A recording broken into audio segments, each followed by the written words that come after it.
Alright, here I gotta wrap myself out. So I was putting the battery back in here. And see how the battery is in there? Normally, the battery would be the other direction so that the battery terminals are off to the side, not on top of the center of the battery, and wouldn't have the metal hold down across the top of the positive cable.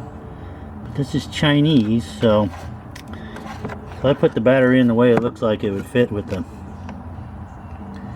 cables, and ended up hooking it up backwards, and it sparked on me. Well, I work in golf carts. Sometimes the golf carts spark, whether they're in neutral, keys off, whatever, when you hook up the batteries. So I figured, yeah, maybe this is one of these weird things. But the light wouldn't come on when I turned the key. So I took a closer look and realized, dummy, you hooked it up backwards. It's supposed to be in here backwards. This is really weird. Positive cable right over the top of the battery, negative cable right over the top of the battery.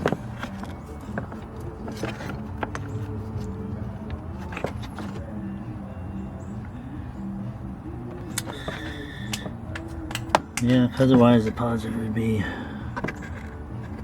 over here. I was just looking if I could stretch those out, but I don't think so. I have to look into doing something different. Anyway, so went dead on me.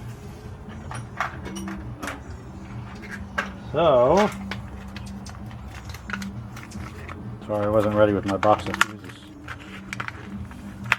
I looked in here and said, well, something happened. And right in here, in this little solenoid box, there's a 20 amp fuse. It really didn't look like it was blown, but I tested it and it was bad. So it's one of these ATO jobs.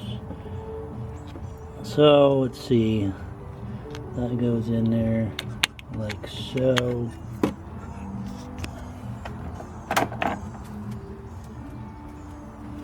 Still no light. Well, that's not good. No horn. Well, I guess I have to see if I got another blown fuse somewhere. We'll see what's going on. Oh, the joy of discovery. Well, now that's funny. So I'll go in here and I can't get that pushed back out of there. Let me pull it back out and check the fuse, and oh look, the boot comes off. That's just a pouch to hold the 20 amp fuse. That means there's a 20 amp fuse somewhere, which I do not know where. I do not know what the heck that is. That was a spare, in case the spare was no good. So somewhere there's got to be a 20 amp fuse. Let's check this relay and see what's going on. Alright, I'm going to call this distinctively Chinese. I've never seen anything like this before. So anyway, I found the fuse. Think, oh, there's a connector. Well, guess what? So I can do this with one hand.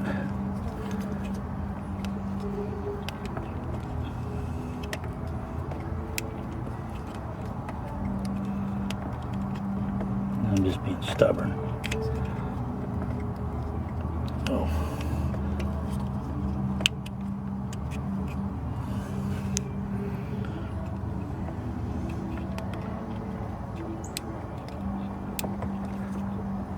It's a lot easier with two hands.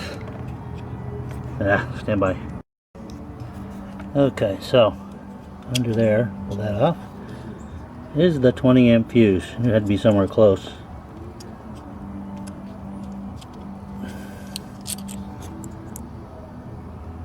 And you'll see that,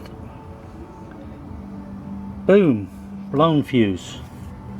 Now I happen to have a package of fuses, so I'm going to leave that spare in there and get another one. Even though this is what the original one looked like. Didn't seem to be blown. This is weird. I've never seen one like this before.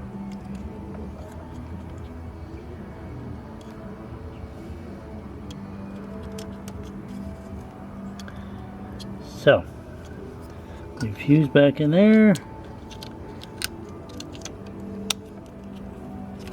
I'm going to know more about this thing than I really want to know. So, curiosity. And there we have a light, which means we're back in business. Alright, on to the next part. Okay, so I kind of redid this a little bit, putting the positive cable on this back side. I'll show you in a minute where that goes.